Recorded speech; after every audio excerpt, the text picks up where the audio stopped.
Chapter 5. Sun Tzu said, "The control of a large force is the same principle as the control of a few men. It is merely a question of dividing up their numbers." Fighting with a large army under your command is nowise different from fighting with a small one. It is merely a question of instituting signs and signals.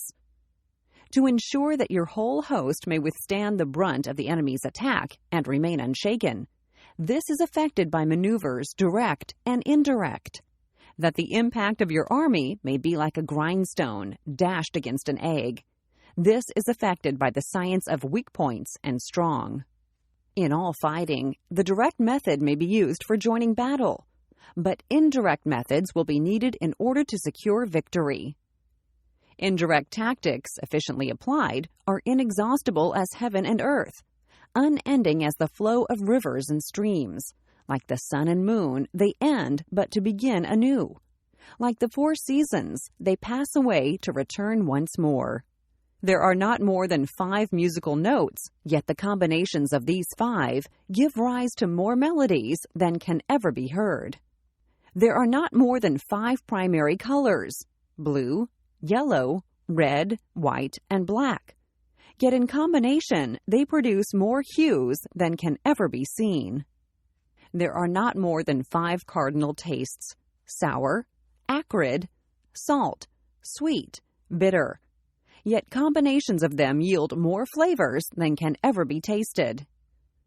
In battle, there are not more than 2 methods of attack: the direct and the indirect. Yet these 2, in combination, give rise to an endless series of maneuvers. The direct and the indirect lead on to each other in turn. It is like moving in a circle. You never come to an end.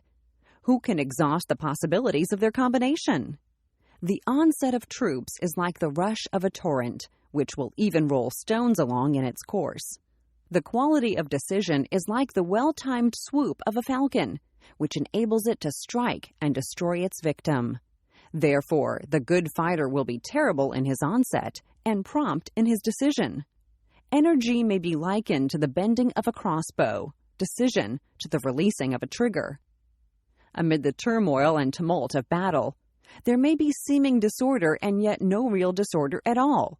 Amid confusion and chaos, your array may be without head or tail, yet it will be proof against defeat. Simulated disorder postulates perfect discipline. Simulated fear postulates courage. Simulated weakness postulates strength. Hiding order beneath the cloak of disorder is simply a question of subdivision. Concealing courage under a show of timidity presupposes a fund of latent energy.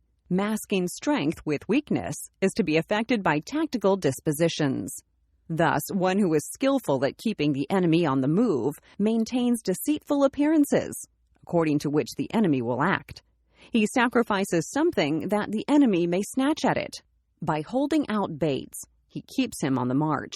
Then, with a body of picked men, he lies in wait for him. The clever combatant looks to the effect of combined energy and does not require too much from individuals. Hence his ability to pick out the right men and utilize combined energy. When he utilizes combined energy, his fighting men become, as it were, like unto rolling logs or stones. For it is the nature of a log or stone to remain motionless on level ground, and to move when on a slope. If 4-cornered, to come to a standstill, but if round-shaped, to go rolling down. Thus, the energy developed by good fighting men is as the momentum of a round stone rolled down a mountain thousands of feet in height. So much on the subject of energy.